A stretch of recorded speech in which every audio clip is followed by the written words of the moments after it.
Hello guys, তোমরা যদি কেউ বাড়িতে জিমে না গিয়ে কোনো ইকুইপমেন্ট ছাড়াই ট্রাইসেপটাকে চওড়া করতে চাও, তাহলে এই ভিডিওটা তোমার জন্য পারফেক্ট।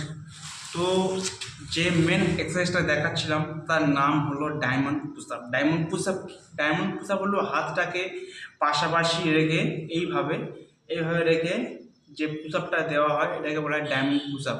হাতটাকে পাশাপাশি রাখলে দুটো হাতের মাঝখানে আর ডায়মন্ডের শেপ আসে, যার কারণে এর নাম ডায়মন্ড পুশ আপ। এটা আমাদের ট্রাইসেপের জন্য খুব ভালো একটা এক্সারসাইজ। তোমরা এটা 15 থেকে 20টা করে রেপিটেশন 3 থেকে 4টে সেট প্রতিদিন বাড়িতে করতে পারো। আমি তাও একবার তোমাদেরকে দেখিয়ে দেবো।